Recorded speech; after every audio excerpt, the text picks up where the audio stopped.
Hello and welcome दोस्तों, एक फिर से स्वागत है आप सभी का हमारी क्लासेस में। तो भाई हम दिल्ली पुलिस का प्रैक्टिस सेट सॉल्व कर रहे हैं और आज हमारा सेट नंबर 9 है, यानी ये क्लास नंबर 9 है। तो आज का पहला क्वेश्चन पढ़ते हैं। देखो क्या कह रहा है कि 5 सदस्यों वाले एक परिवार की औसत आयु 28 वर्ष है। ठीक है, यदि 20 वर्ष की वर्तमान आयु का एक सदस्य को 2 वर्ष बाद निकाल दिया जाए तो 2 वर्ष बाद परिवार की नई औसत आयु कितनी होगी। सुनेंगे जरा। अभी उसमें 5 सदस्य हैं, हमने मान लिए ए बी सी डी और ई, ये 5 सदस्य हैं।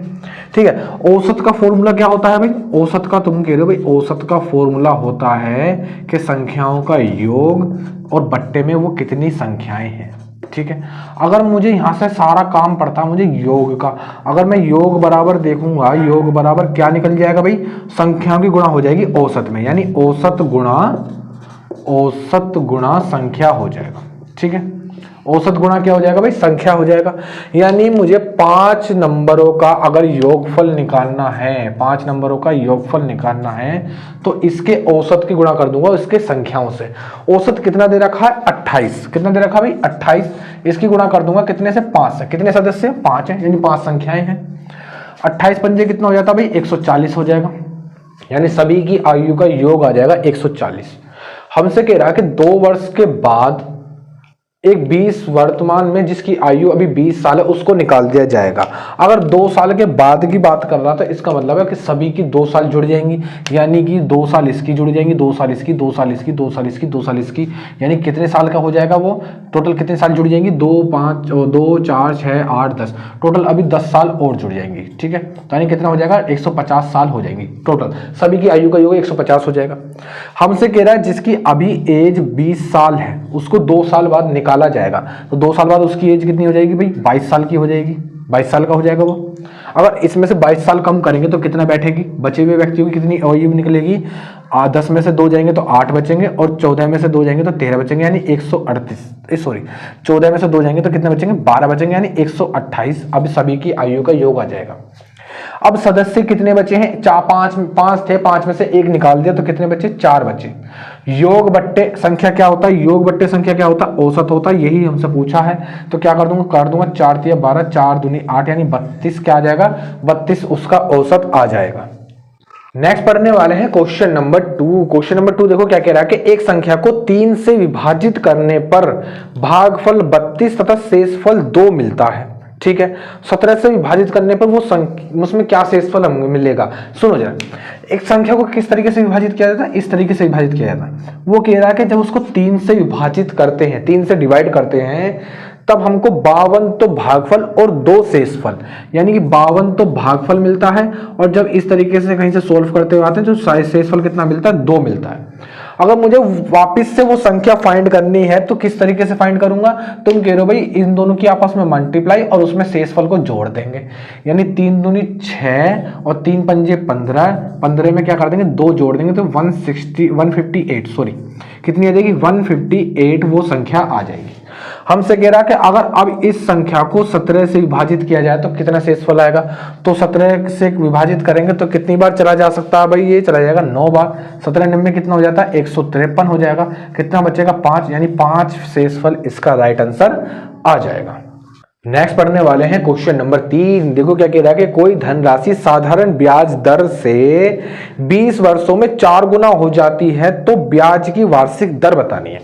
अब मुझे एक बात बताओ कि भाई कोई भी चीज अगर अपने आप की 4 गुना हो रही है, ब्याज लगा लगा के, मान लो मेरे पास 100 रुपए थे, ठीक है, 100 रुपए मैंने किसी को दे दिए और वो ब्याज लग लग के 4 गुना हो गए, यानी कितने हो गए? 400 रुपए हो गए, है ना। यानी कि मैं कह सकता हूं कि वो अपने आप से माने ब्याज कितना कितना मिल गया? 300 रुपए ब्याज के मिल गए। ठीक है, अब क्वेश्चन पढ़ो।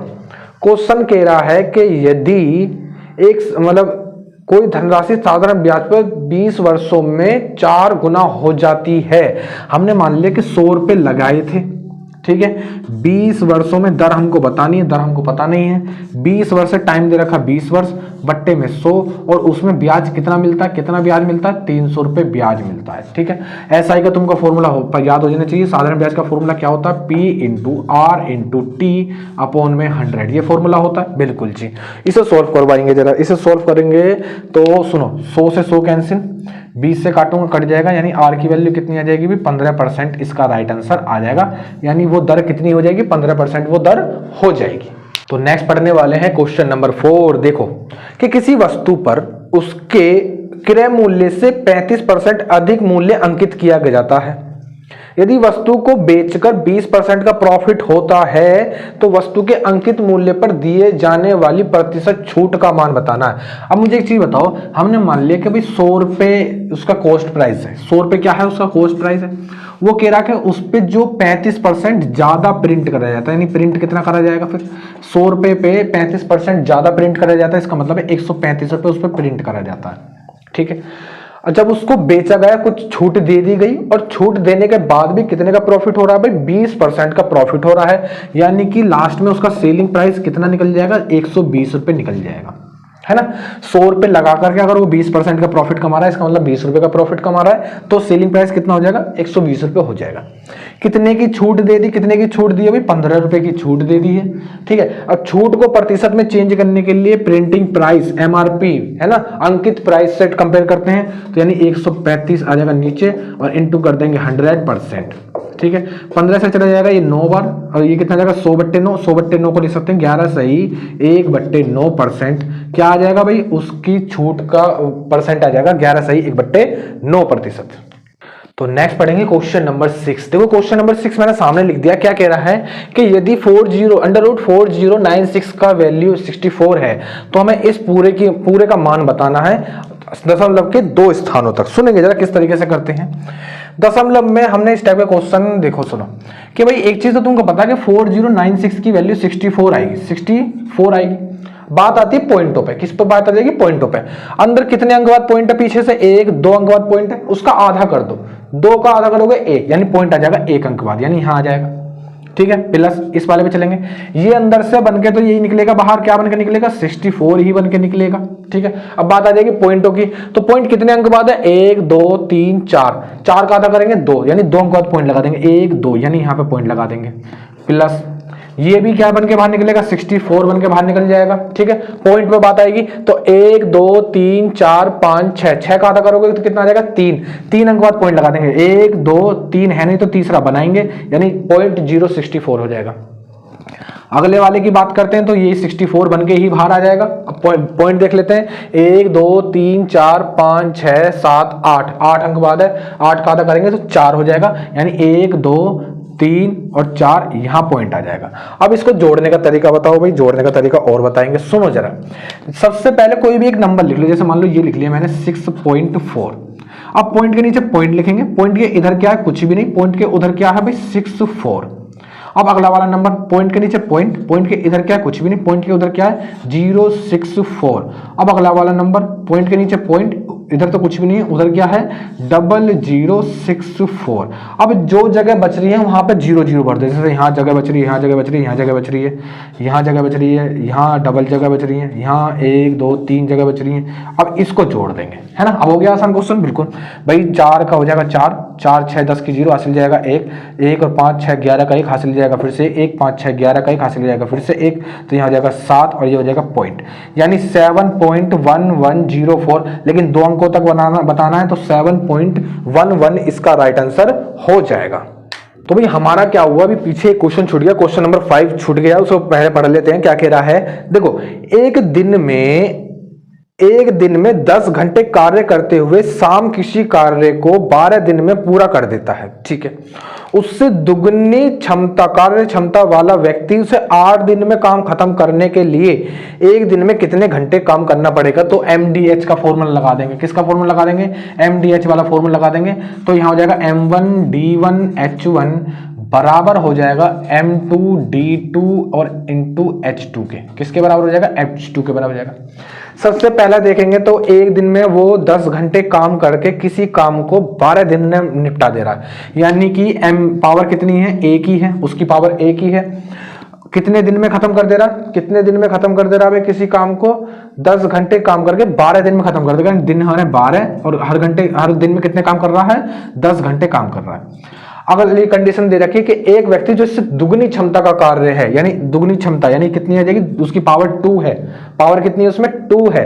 वो कितने दिन में काम खत्म करना है, उसको काम खत्म करना है 8 दिनों में काम खत्म करना है ना, 8 दिन में खत्म करना है। तो कितने घंटे काम करना पड़ेगा हर दिन, ये हमको बताना। सुनो जरा, इसे सोल्व करवा देंगे। तो क्या कर सकते हैं भाई, 4 से काट दूंगा 2 बार, ठीक है, 4 से काट देंगे 3 बार, ठीक है, 2 से काट देंगे 5 बार, ठीक है, 3 पंजे कितना हो जाएगा 15, और नीचे ये क्या आ जाएगा 2 आ जाएगा बराबर में H2, यानी कि इसको कर देंगे आधा, तो यानी कितना आ जाएगा 7.5 घंटे लग जाएंगे उसको खत्म करने में, यानी हर दिन 7.5 घंटे काम करना पड़ेगा। तो नेक्स्ट पढ़ते हैं क्वेश्चन नंबर 7। देखो क्या कह रहा है कि 4 धावक किसी वृत्ताकार पथ पर किसी बिंदु से दौड़ना आरंभ करते हैं और वृत्ताकार पथ पर क्रम से 200 सेकंड, 300 सेकंड, 360 सेकंड और 450 सेकंड का समय लेते हैं, यानी एक चक्कर को पूरा करने में इतना समय लेते हैं। तो कितने समय बाद वो आरंभिक बिंदु पर पहली बार मिलेंगे। जब भी इस टाइप का क्वेश्चन आ जाए, घंटी का क्वेश्चन आ जाए, है ना, या लाल बत्ती का क्वेश्चन आ जाए कि वो अपना आपको कितने बार में दोहराएंगी, तो तुमको क्या निकालना पड़ता है, एलसीएम निकाल दिया करो। इस टाइप को लिख लो इस लाइन को, कि जब भी मान लो कोई दोबारा मिलने की बात कर दे, वापस मिलने की बात कर दे, रेड लाइट को दोबारा एक साथ जलने की बात कर दे, घंटी को एक साथ बजने की बात कर दे, तो उसमें क्या करते थे, एलसीएम निकाल देते हैं। जैसे देखो इसमें 4 धावक दे रखे हैं, उन चारों धावक की अलग अलग टाइमिंग दे रखी है। एक की टाइमिंग है 200, 300, 360 और 450। कितनी कितनी है भाई, एक की है तुम्हारी 200, एक की है 300, एक की है 360 और एक की है 450। ये टाइमिंग है, ठीक है। इनका क्या निकाल देंगे, एलसीएम निकाल देंगे। एलसीएम निकालने के लिए क्या करेंगे भाई, एक काम करो, 0 से तो पहले 0 0 काट दो, ठीक है। इस 0 को बाद में बढ़ा लेंगे, एलसीएम में क्यों फालतू में नंबर बढ़ाना, तो बाद में इसको बढ़ा लेंगे। तो अभी तुम्हारे पास क्या क्या बचा है, 20, 30, 36 और 45 बचा हुआ है। इसका निकालेंगे एलसीएम। एलसीएम निकलवाओ जरा, इसका एलसीएम निकालूंगा तो सुनो जरा, पहले कितने से काट दूं मैं, तुम कह रहे हो 5 से काट दो, चलो काट दिया। 5 चौक 20, 5 6 30, 36 ऐसे रह जाएगा, 5 9 45। अभी 2 से काट दो, 2 से काटूंगा 2 दूनी 4, 2 3 6, 2 से काटूंगा कितनी बार कट जाएगा भाई, 2 से 18 बार, 2 से 9 तो कटेगा ही नहीं। और अभी काट दो, एक काम करो, कह रहे हो 2 से और काट दो, 2 एकम 2, 2 से 3 ऐसे रहेगा, 2 से जाएगा 9 बार, 2 से जाएगा ये 9 बार, जाएगा ही नहीं। 3 से और काट दो, 3 एकम 3, 3 एकम 3, 3 तिया 9, 3 तिया 9। अब सुनो, 5 दूनी 10, 10 दूनी 20, 20 तिया 60 और 60 तिया कितना हो जाएगा 180। ये 180 और एक 0 जो तुमने काटी थी उसको और जोड़ देंगे, यानी कि तीनों कितने समय बाद मिलेंगे, 1800 सेकंड के बाद, चारों 1800 सेकंड होने के बाद फिर से उसी बिंदु पर मिल जाएंगे। नेक्स्ट पढ़ते हैं क्वेश्चन नंबर 8। देखो क्या कह रहा है कि एक समबाहु त्रिभुज और एक वर्ग एक ही आधार पर बनाए गए हैं, तो उनके बीच यानी उनके क्षेत्रफल का अनुपात बताना है। तो हमने मान लिया कि ये रहा तुम्हारा एक वर्ग, ये रहा तुम्हारा एक वर्ग, ठीक है। इसकी सारी भुजाएं ए हैं, सारी भुजाएं क्या हैं, ए है, ठीक है। और इसी पर एक समबाहु त्रिभुज बनाया गया है, इसी आधार पर एक समबाहु त्रिभुज। समबाहु त्रिभुज का मतलब क्या होता है, जिसकी सारी भुजाएं कैसी हो, बराबर होती हैं। कैसी होती हैं भाई, बराबर होती हैं, यानी इसकी सारी भुजाएं कैसी हो जाएंगी, ए की हो जाएंगी, ठीक है। तो समबाहु त्रिभुज का क्षेत्रफल और वर्ग का क्षेत्रफल दोनों के बीच का अनुपात बताना है। तो वर्ग के क्षेत्रफल क्या होता है, भुजा का स्क्वायर यानी ए स्क्वायर, अनुपात समबाहु त्रिभुज का क्षेत्रफल का फॉर्मूला क्या होता है भाई, √3/4 इंटू भुजा स्क्वायर, ठीक है। भुजा स्क्वायर से भुजा स्क्वायर कैंसिल हो जाएगा, ये 4 इधर चला जाएगा, यानी क्या आ जाएगा 4 अनुपात √3। इसका राइट आंसर आ जाएगा, या तो ये होगा या फिर क्या हो सकता है √3 अनुपात 4, ये हो सकता है। लैंग्वेज के हिसाब से दोनों आंसर सुटेबल है। तो भाई नेक्स्ट पढ़ने वाले हैं क्वेश्चन नंबर 9। सुनो जरा क्या कह रहा है कि 12.5% वार्षिक दर से 8,000 रुपए पर 2 वर्षों का चक्रवर्ती ब्याज कितना होगा। सबसे बेसिक क्वेश्चन आया है, ठीक है। तो चक्रवर्ती ब्याज का फॉर्मूला लिखवा दो भाई, बिल्कुल लिखवाएंगे। चक्रवर्ती ब्याज का फॉर्मूला क्या होता है, P ब्रैकेट में 1 + R/100 की पावर T, और डायरेक्ट चक्रवर्ती ब्याज निकालना तो उसमें से एक 1 माइनस कर दो बस, ठीक है। अंदर ब्रैकेट में क्या कर देंगे, -1 कर देंगे, यहीं पे क्या निकल जाएगा, फिर चक्रवर्ती ब्याज निकल जाता है। अब चक्रवर्ती ब्याज ही हमको इस क्वेश्चन में निकालना है, तो यानी CI बराबर मूलधन दे रखा है 8,000 रुपए, कितना दे रखा भाई 8,000 रुपए, बड़ा ब्रैकेट लगाएंगे। 1 + R की वैल्यू दे रखी है 12.5% और अपॉन में आ जाएगी 100, और उसकी पावर कितनी दे रखी है 2 माइनस का 1, और इसको कर लेंगे सॉल्व। सुनो जरा, ज्यादा कुछ नहीं है, 8,000 ऐसी का ऐसे लिख देंगे भाई, लिख दिया। यहां से देखो पॉइंट हटा, ये 100 है, सॉरी 100 कितना है भाई 100, पॉइंट हटाऊंगा, एक जीरो बढ़ा लूंगा, ठीक है। 25 से काट दूंगा कितनी बार, 5 बार, और 25 से कट जाएगा कितनी बार, 4 बार, और 5 से कट जाएगा ये तुम्हारा 8 बार, यानी 8 एकम 8 और एक कितना हो जाएगा 9 हो जाएगा। यानी अंदर देखते हैं तो 9/8 आ जाएगा और उसका स्क्वायर माइनस का 1 हो जाएगा। ये हो जाएगा तुम्हारा 8000 इंटू 9 का स्क्वायर करोगे तो कितना आता है भाई, 9 का स्क्वायर कितना होता है 81 अपॉन में 64 माइनस का 1, ठीक है। यहाँ पे एलसीएम ले लेंगे, अब क्या ले लेंगे भाई, एलसीएम ले लेंगे। तो सुनो तुम्हारे पास क्या बचेगा एलसीएम लेने के बाद, 8000 तो ऐसी का ऐसी, यहाँ पे एलसीएम लोगे तो ऊपर क्या बचेगा, देखो 81 में से 64 माइनस करोगे तो कितना बचेगा 17, और नीचे कितना आ जाएगा 64 आ जाएगा। कितना आ जाएगा भाई 64 आ जाएगा। 8 से काटूंगा 1000 बार कट जाएगा, 8 से काटूंगा 8 बार कट जाएगा, 8 से काटूंगा ये भी कट जाएगा कितनी बार, 8 एकम 8, यहाँ से बचेंगे 2, 8 दूनी 16, 8 पंजे 40, यानी 125 बार कट जाएगा। यानी अब तुम्हें 125 की गुणा करनी है 17 में, किस में गुणा करनी है 17 में करनी है। तुम्हारा क्या निकल जाएगा, चक्रवर्ती ब्याज निकल जाएगा। 17 पंजे 85 का 5 हासिल गए 8, 17 दूनी 34, 34 और 8 42 का 2 हासिल गए कितने 4, 17 एकम 17, 17 और 4 कितने होते हैं 21, यानी 2125 रुपए चक्रवर्ती ब्याज आ जाएगा। तो भाई नेक्स्ट पढ़ने वाले हैं क्वेश्चन नंबर 10। देखो क्या कह रहा है कि 80 लीटर के मिश्रण में दूध और पानी का अनुपात 27:5 है, ठीक है। कितना और अधिक पानी मिलाया जाए कि मिश्रण में दूध और पानी का अनुपात 3:1 हो जाए, कितना पानी और मिलाया जाए। टोटल 80 लीटर है और इनके बीच में जो मिल्क और वाटर यानी दूध और पानी का जो अनुपात है वो अभी है 27:32, वो 27:5, सॉरी 27:5, यानी 27 दूध है तो 5 पानी है, ठीक है। इनकी तुम्हें कुल मात्रा भी दे रखे, तो पहले अलग अलग मात्राएं निकाल लो। सिंपल तरीका, सबसे आसान तरीका यही है कि सुनो 27 दूध है तो 5 पानी है, टोटल कितनी मात्रा होगी 32। 32 में से कितना दूध कितना पानी है, पानी की बात कर लेते हैं, कितना पानी है 5 पानी है, इसकी मल्टीप्लाई कर दो तुम 80 से, ठीक है। तो तुम्हारे पानी की मात्रा निकल जाएगी, एग्जैक्ट पानी की वैल्यू निकल जाएगी। तो कितना आ जाएगा सुनो, 8 से काटूंगा 4 बार, 8 से काट दूंगा 10 बार, 2 से काट दूंगा 2 बार, 2 से काट देंगे कितनी बार भाई 5 बार, 5 पंजे 25, 25 का आधा कितना हो जाएगा 12.5, कितना हो जाएगा 12.5, उसमें पानी है। पानी कितना आ जाएगा तुम्हारा 12.5, एक्यूरेट 12.5 पानी आ जाएगा। बचा हुआ सारा दूध हो जाएगा। 80 में से 12.5 माइनस करोगे तो कितना बैठेगा तुम्हारा 67.5, यानी 67.5 लीटर तुम्हारा दूध आ जाएगा, है ना। क्योंकि 80 में से 12 जाएंगे 68 बचेंगे, और उसमें से आधा और माइनस कर दोगे तो 67.5 आ जाएगा। ये दूध आ गया, ये पानी आ गया। अब हमसे कह रहा है उसमें कितना पानी और मिलाया जाए कि इनका अनुपात कितना हो जाए, 3:1 हो जाए, ठीक है। 3:1 करने के लिए यानी 675, यानी पॉइंट लगा दूंगा, ठीक है, और 125 और यहां पॉइंट लगा दूंगा। इनके बीच में कितना पानी और मिलाया जाए, पानी बढ़ाने की बात कर रहा, पानी और मिलाया जाए कि इनका अनुपात 3:1 हो जाए। इसको सॉल्व कर लेंगे, बस इसको सॉल्व कर लेंगे, आंसर निकालेंगे। सुनो जरा क्या कर सकते हैं, इसकी इसमें गुणा करूंगा तो ये तो ऐसे ही रहेगा 67.5, इसकी गुणा इसमें करूंगा तो 3 पंजे 15 का 5 हासिल गया 1, और 3 12 36, 36 और एक कितना हो जाएगा 37, ये हो जाएगा पॉइंट। और इसकी गुणा इसमें करेंगे तो प्लस का 3x हो जाएगा, ये प्लस का इधर आएगा तो माइनस का। अब मुझे एक चीज बताओ, 67.5 में से 37.5 जाएंगे तो कितने बचेंगे, सिर्फ 30 बचेंगे, है ना। सिंपल सी कैलकुलेशन है भाई। 67.5 में से 37.5, 0.5 से 0.5 कैंसिल, 67 में से 37 माइनस करोगे तो 30 बचेंगे। इससे इसे काटोगे तो x की वैल्यू कितनी आ जाएगी 10 लीटर, यानी कितना पानी बढ़ाना पड़ेगा भाई 10 लीटर पानी बढ़ाना पड़ेगा। x ही तुमने माना था कि x लीटर उसमें पानी हमको बढ़ाया चाहिए।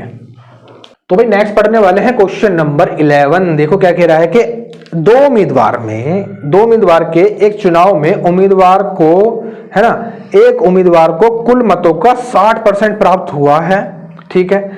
तो विजेता को हारने वाले उम्मीदवार से कितने प्रतिशत अधिक मत प्राप्त हुए हैं। सुनो जरा, यानी कोई भी मत 100% होते हैं, पहली बात तो ये। एक को अगर कितने प्रतिशत प्राप्त हो गए, एक को कितने प्रतिशत प्राप्त हो गए भाई, एक को हो गए हैं 60% प्राप्त, इसको 60% मिल गए हैं, तो दूसरे को कितने मिले होंगे भी 40% मिले होंगे, ठीक है। हमसे कह रहा है कि विजेता कौन रहा होगा, जिसको ज्यादा मिले वही विजेता रहा होगा। हमसे कह रहा है विजेता को हारने वाले से कितने प्रतिशत ज्यादा मिल गए हैं। तो सबसे पहले देखते हैं कितने ज्यादा मिल गए हैं, 20 ज्यादा मिल गए हैं। कंपैरिजन किससे करनी है, हारने वाले से करनी है, और इनटू क्या कर देंगे 100% कर देंगे। ठीक है, सुनो जरा, 20 से काटूंगा कितनी बार, 2 बार, 2 से काटूंगा कितनी बार, 50 बार, यानी 50% ज्यादा मिले हैं उसको, तो 50% इसका राइट आंसर आ जाएगा। तो भाई नेक्स्ट पढ़ने वाले हैं क्वेश्चन नंबर 12। सुनेंगे क्या कह रहा है कि एक घड़ी 144 रुपए में बेची गई है। यदि लाभ प्रतिशत का संख्यात्मक मान क्रय मूल्य के बराबर था तो घड़ी का क्रय मूल्य बताना। सुनो जरा, एक घड़ी का विक्रय मूल्य दे रखा है, सेलिंग प्राइस दे रखा है हमको कितना रुपए, 144 रुपए। ठीक है, विक्रय मूल्य दे रखा है हमको 144 रुपए विक्रय मूल्य दे रखा है। ठीक है, हमसे उसने एक बोली है कि लाभ प्रतिशत जो है वो क्रय मूल्य के बराबर है, क्रय मूल्य के बराबर है, यानी जितना क्रय मूल्य रहा होगा उतने ही प्रतिशत उसको प्रॉफिट हो रहा है। अब हमने मान लिया भाई उसका क्रय मूल्य क्या, कितना मान लेंगे, क्रय मूल्य हमने मान लिया x रुपए क्रय मूल्य है, तो प्रॉफिट कितना हो जाएगा उसको, प्रॉफिट कितना हो जाएगा भाई, प्रॉफिट कितना हो जाएगा, यानी लाभ कितना हो जाएगा, लाभ कितना हो जाएगा उसको, लाभ कितना हो जाएगा भाई, लाभ हो जाएगा उसको x% ही लाभ हो जाएगा। ठीक है, अब एक चीज बताओ कि भाई तुम जब भी करते थे कि क्रय मूल्य का कितने 100 में जोड़ते थे परसेंट को, यानी 100 प्लस x हो जाएगा, इतने प्रतिशत किसके बराबर आ जाएगा, 144 के बराबर आ जाएगा। ठीक है, इसको थोड़ा सा और सॉल्व कर लेंगे, तो थोड़ा सा और सॉल्व करने के बाद ये क्या मिल जाएगा हमको, इसको उठा करके चाहे तो उधर ले जाओ। ठीक है, इसको उठा करके उधर ले जाएंगे तो ये इसकी गुणा अंदर कर देंगे तो ये हो जाएगा 100x प्लस का x स्क्वायर, और ये हो जाएगा तुम्हारा 14,400, 14,400 ये हो जाएगा। अब यहाँ से आगे के दो तरीके हैं, दो तरीके क्या कहते हैं भाई, एक तो इसको सॉल्व कर लो क्वाड्रेटिक इक्वेशन को, दूसरा ऑप्शन रख रख के चेक कर लो, ऑप्शन रख रख के चेक कर लो। पहला ऑप्शन रखेंगे 72, छोड़ दो, अवॉइड कर देंगे। 72 क्यों छोड़ रहा हूं, क्योंकि पहले ऑप्शन जो आगे के दे रखे हैं वो आसान दे रखे हैं, उन्हें चेक कर लेते हैं, वो जल्दी चेक हो जाएंगे। जैसे तुम 80 को चेक करेंगे, 80 को चेक करेंगे तो 80 को चेक करूंगा तो इसमें कितने हो जाएगी, 100 की गुणा कर दूंगा 80 से, प्लस ये 80 का स्क्वायर कितना हो जाएगा भाई, 6400 हो जाएगा। ठीक है, 8 का स्क्वायर कितना होता है 64, और 2 जीरो बढ़ जाएंगे, ये कितना हो जाएगा, ये हो जाएगा तुम्हारा 8000। 8000 में अगर 6400 जोड़ते हो तो कितना बैठता है, 14400 बैठता है, और बराबर में कितना 14400, यानी 80 इसका राइट आंसर हो जाएगा। कई बार आंसर पहला दूसरा भी मिल जाता है, कई बार आंसर चौथा मिलेगा। ठीक है, लेकिन पहले जो आसान होते हैं उनको रख रख के चेक कर लोगे। ठीक है, तो उससे क्या होता है, आंसर थोड़े जल्दी आ जाने की संभावना हो जाती है। नेक्स्ट पढ़ते हैं क्वेश्चन नंबर 13। क्वेश्चन नंबर 13 सामने लिखा है, क्या कह रहा है, 3 प्लस 2√2 की पावर -3 प्लस 3 माइनस 2√2 की पावर -3 का मान बताना है। ठीक है, काफी लेंथी क्वेश्चन है लेकिन करेंगे, सुनो जरा। क्या कर सकते हैं इस क्वेश्चन में भाई, करने को तो वैसे डायरेक्ट स्टेप पे काट सकते हैं, लेकिन पहली बार में चीजें बतानी पड़ती हैं सारी। तो इसको क्या कर सकते हैं, जो पावर माइनस की होती है अगर मैं उसको बट्टे में ले आऊंगा, जैसे मान लो इसको अगर 1 के नीचे ले आऊंगा तो जो पावर माइनस की है वो प्लस की हो जाएगी, यानी हो जाएगा 2√2 की पावर नीचे आकर के 3 प्लस की हो जाएगी। ठीक है, ऐसे इसके साथ काम करेंगे तो प्लस लगा करके 1 में 3 माइनस 2√2 की पावर कितनी आ जाएगी, नीचे आकर के प्लस की हो जाएगी। ये भी पावर माइनस की तो ये भी नीचे आकर के प्लस की हो जाएगी। ठीक है, पावर अगर ऊपर माइनस की तो नीचे आकर प्लस की हो जाएगी, और नीचे माइनस की तो ऊपर जाकर प्लस की हो जाएगी। ठीक है, अब एक चीज मुझे देखो जरा, यहाँ पर एक चीज देखने वाली है कि जैसे मान लो ये पावर 1 के ऊपर चढ़ रही, नीचे वाले के ऊपर चढ़ रही है, तो क्या मैं इसको पूरे के ऊपर चढ़ा सकता हूँ, कोई फर्क थोड़ी पड़ेगा, है ना, क्योंकि 1 के ऊपर तो कितनी पावर चढ़ा लो उस पर कोई फर्क नहीं पड़ता। तो ऐसी काम इसके साथ करेंगे, नीचे से पावर हटा करके ऊपर चढ़ा देंगे, यानी पूरे पे चढ़ा देंगे। ठीक है, अब क्या करने वाले, अब अंदर जो यहाँ पे देख रहे हैं नीचे आ रहा अंडर रूट, क्या आ रहा है भाई, अंडर रूट आ रहा है, इसको सॉल्व करेंगे। तो इसको पहले अंडर रूट में देखो क्या ले सकते हैं, इसको ले सकते हैं 3 प्लस ये 2 अंदर को भेज रहा हूं तो इसको चले जाएगा, ये 8 चला जाएगा, यानी √8 लिख सकते हैं। √8 का मतलब भी क्या होता है, 2√2 होता है। इसमें अब मल्टीप्लाई करूंगा, नीचे से अंडर रूट कैंसिल करना है तो इसमें मल्टीप्लाई करूंगा किससे भाई, कि 3√8 से मल्टीप्लाई ऊपर और 3√8 से मल्टीप्लाई नीचे। फर्क क्या होगा, अगर यहाँ प्लस है तो यहाँ माइनस लग जाएगा दोनों जगह।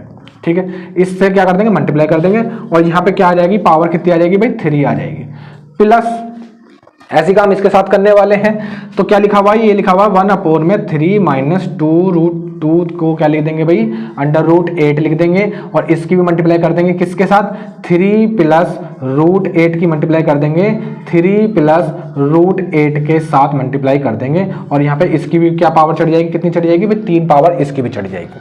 अब यहाँ पे सुनो जरा, अब यहाँ पे देखो इसकी गुणा ऊपर हो जाएगी तो ये हो जाएगा तुम्हारे पास 3 माइनस रूट 8 और नीचे क्या आ जाएगा, नीचे देखो a प्लस बी और a माइनस बी क्या होता है, a square minus B square. तो a स्क्वायर करोगे 3 का स्क्वायर करोगे तो कितना आता है 9 और रूट 8 का स्क्वायर करोगे तो कितना आता है भाई 8। 9 में से 8 चले जाएंगे तो कितना बचेगा 1, 1 को लिखने की जरूरत है छोड़ दो, यानी ये हो जाएगा इसकी पावर 3 प्लस। आगे चलते हैं, यहां पे भी डायरेक्ट काम करेंगे, ये ऊपर आ जाएगा इसकी गुणा 1 में होगी तो ये तो ऐसी का ऐसी आ जाएगा, यानी 3 प्लस रूट 8 ऐसी का ऐसी आ जाएगा, ठीक है।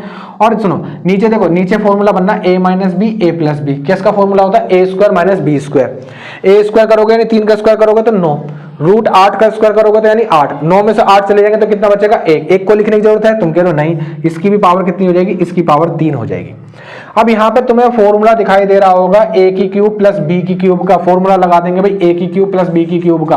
याद करा देता हूं जरा, a की क्यूब प्लस b की क्यूब का फॉर्मूला क्या होता है, a प्लस b और दूसरे ब्रैकेट में a square plus b square minus का ab, ये फॉर्मूला होता है। बिल्कुल याद कर लेंगे, बिल्कुल याद हो जाना भी चाहिए, क्योंकि सबसे बेसिक फॉर्मूले हैं ये a प्लस बी का होल स्क्वायर और ये इस टाइप के फॉर्मूले जितने भी सब बेसिक के फॉर्मूले हैं। तो यहाँ पे फॉर्मूला लगाएंगे, इसको मान लेंगे पूरे को a, इसको पूरे को मान लेंगे b। अब यहाँ पे जरा फॉर्मूला लगाएंगे ये वाला a की क्यूब प्लस b की क्यूब का, तो पहले ब्रैकेट में क्या आएगा a प्लस बी, तो a की वैल्यू कितनी है 3 माइनस रूट 8 प्लस b की वैल्यू कितनी है 3 प्लस रूट 8, ये आ गया एक ब्रैकेट में।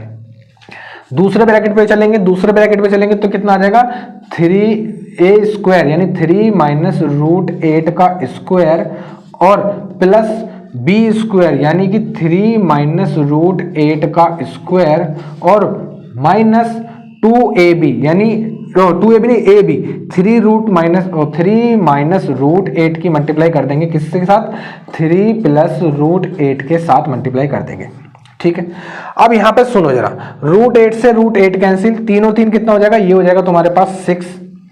अंदर यहां पे खोलने जाऊंगा फॉर्मूला खोलना पड़ेगा। सुनो a माइनस बी का होल स्क्वायर का फॉर्मूला क्या होता है, a स्क्वायर यानी a स्क्वायर 9 हो जाएगा प्लस b स्क्वायर यानी रूट 8 का स्क्वायर करूंगा तो 8 आ जाएगा माइनस का 2ab 2 तिया 6 यानी हो जाएगा 6 रूट 8, ठीक है ना। यहाँ पे लगाएंगे फॉर्मूला, यहाँ पे भी लगाएंगे a माइनस बी का होल स्क्वायर का फॉर्मूला लगाएंगे, ये एक प्लस बनेगा एक माइनस, ये माइनस वाला ये प्लस वाला, ठीक है। तो a प्लस बी का फॉर्मूला लगाएंगे a स्क्वायर, ठीक है, कितना हो जाएगा भाई a square plus b square करेंगे तो 8 आ जाएगा प्लस 2ab 2 तिया 6 यानी 6 रूट 8 हो जाएगा, ये इस ब्रैकेट के बाहर और माइनस ये वाला देखो a minus B A plus B ओ a minus B A plus B, किसका फॉर्मूला बन जाएगा a square minus B square का, यानी यहाँ पे क्या हो जाएगा तुम्हारा 3 तिया 9 माइनस का 8 आ जाएगा, ठीक है। अब सुनो जरा, ये अलग ब्रैकेट में है। अब तुम्हारे पास देखो क्या बच रहा है, क्या बच रहा है तुम्हारे पास, एक तो यहाँ पे देख पाएंगे थोड़ा सा, इधर बच रहा है तुम्हारे पास 6, ठीक है।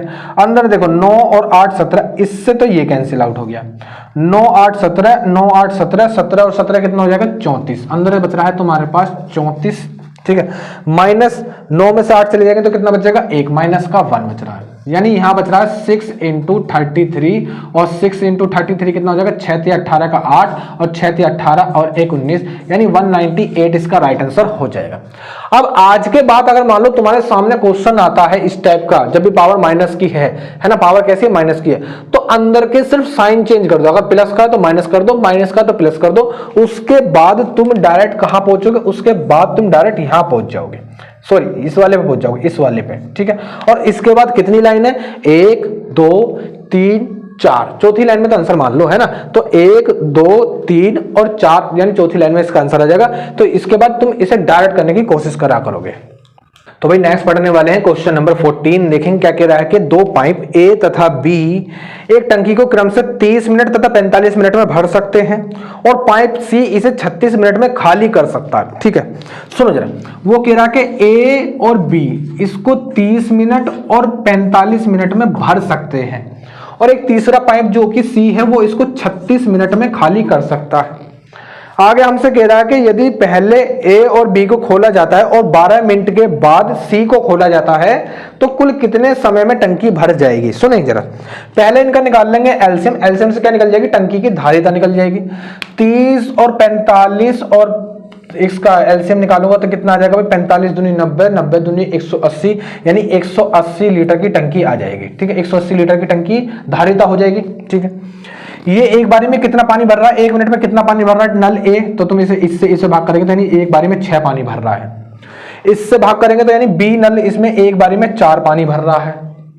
अगर सी से भाग करते हैं, ये माइनस कर रहा है यानी कम निकाल रहा है, तो सी से जाएगा ये 5 बार, यानी सी एक बारी में 5 पानी निकाल देगा, 1 मिनट में 5 पानी निकाल देगा। हमसे क्वेश्चन ने कहा है कि शुरू के 12 मिनट तक सिर्फ ए और बी चलाए हैं, है ना, शुरू के 12 मिनट तक ए और बी चलाए हैं, 12 मिनट तक दोनों मिलकर कितना पानी भरते हैं 1 मिनट में, 6 4 10, ठीक है, 6 4 10, 6 ये भरता 4 ये भरता, टोटल 10, तो कितना आ जाएगा 120 लीटर पानी भर चुका है टंकी में। अब तीसरा नल अभी चालू नहीं करा है, तीसरे नल, अब टंकी में बची कितनी जगह है, तुम कह रहे हो 60 लीटर की जगह अभी और बची हुई है ना भाई, 180 लीटर की टोटल है, 120 भर चुके, तो 60 लीटर की अभी जगह और बची हुई है। अब इस नल को भी खोल दिया जाता है, जब इस नल को भी खोल दिया जाता है तो 1 मिनट में कितना पानी भरा जाएगा, सुनो, 6 लीटर पानी ये देगा, 4 लीटर पानी ये देगा, 5 लीटर ये कम कर देगा, तो 6 और 4 10 लीटर पानी आएगा, 5 लीटर चला जाएगा, इसका मतलब टोटल 5 लीटर पानी आएगा 1 मिनट में। तो 1 मिनट में अगर 5 लीटर पानी आ रहा है तो टोटल बची हुई टंकी को भरने में 12 मिनट लग जाएंगे। हमसे पूछा कुल समय कितना लगेगा, तो 12 मिनट पहले लग गए, अब बची हुई टंकी को भरने में 12 मिनट लग गए, यानी टोटल 24 मिनट का समय लग जाएगा टंकी को फुल भरने में। तो नेक्स्ट पढ़ने वाले हैं क्वेश्चन नंबर 15। सुनेंगे क्या कह रहा है कि एक व्यक्ति बिंदु ए से बिंदु बी की दूरी 15 किलोमीटर पर आवर की स्पीड से चाल से चलता है और बिंदु बी से बिंदु ए की दूरी 30 किलोमीटर प्रति घंटा की चाल से चलता है, तो यदि उसे पूरी यात्रा में 3 घंटे लगे हों, यानी आना और जाना दोनों में उसको 3 घंटे लगे हों, तो बिंदु ए और बी के बीच की दूरी हमको बतानी है। सुनो जरा, ये रहा बिंदु ए और ये रहा बिंदु बी, यहां से यहां तक की दूरी हमको फाइंड करनी है, ठीक है। जब वो गया तो वो गया 15 की स्पीड से, आया 30 की स्पीड से, जा रहा है 15 की स्पीड से, आ रहा है कितने की स्पीड से, 30 की स्पीड से। तो पहले निकाल लेंगे उसकी सापेक्ष गति। क्या निकाल लेंगे भाई, सापेक्ष गति निकाल लेंगे। तो सापेक्ष गति के लिए डायरेक्ट एक फॉर्मूला बताता हूं, क्या होता है, 2ab अपॉन में a प्लस बी, ठीक है, 2ab अपॉन में a प्लस बी। जब भी सेम दूरी को कवर करने की बात करेगा तो यहां पे सापेक्ष गति का फॉर्मूला लगा दोगे, 2a plus B, 2ab upon में a प्लस बी, तो कितना हो जाएगा 2 इंटू a की वैल्यू कितनी है हमारे पास 15, b की वैल्यू 30, तो ये हो जाएगा 15 गुणा 30 और बट्टे में कितना हो जाएगा 15 और 30, 15 और 30 कितना होता है भाई 45, दोनों को जोड़ दूंगा, डायरेक्ट कर रहा हूं, ठीक है। 15 से काटूंगा 30 बार कट जाएगा, 30 से काटूंगा 10 बार कट जाएगा, 20 दूनी कितना, 2 कितना कट जाएगा भाई 20 आ जाएगा, यानी उसकी स्पीड आ जाएगी 20 किलोमीटर पर आवर। सापेक्ष गति कितनी हो जाएगी 20 किलोमीटर पर आवर हो जाएगी। अब मुझे एक बात बताओ, जो दूरी बराबर क्या होता है भाई, दूरी बराबर क्या होता है, तुम कह रहे हो भाई चाल गुणा समय होता है, चाल गुणा समय होता है। चाल कितनी है उसके पास 20, पूरा समय कितना लग रहा है 3 घंटे, तो दूरी कितनी हो जाएगी 20 या 60। लेकिन ये जो 60 आई है ये कब की, ये जाने और वापस आने की आई है, ठीक है, यानी ये 60 जो ये डबल दूरी है, इन दोनों के बिंदुओं के बीच की दूरी का डबल है ये, क्योंकि इसमें जाना करा है फिर वापस आना भी करा है। तो इसको क्या करेंगे 2 से भाग कर देंगे, कितने से भाग कर देंगे 2 से भाग कर देंगे, इसका मतलब है 30 किलोमीटर दोनों बिंदुओं के बीच की दूरी आ जाएगी। तो भाई आज हमारा ये वाला सेट यानी सेट नंबर 9 भी खत्म हो गया। आज के जो क्वेश्चन थे वो थोड़े अच्छे क्वेश्चन है ना। तो इसी तरीके से जैसे जैसे सेट बढ़ते चले जाएंगे क्वेश्चनों का लेवल जो है वो बढ़ता चला जाएगा। तो आज के लिए इतना ही, अब मिलते हैं तुमसे नेक्स्ट क्लास में।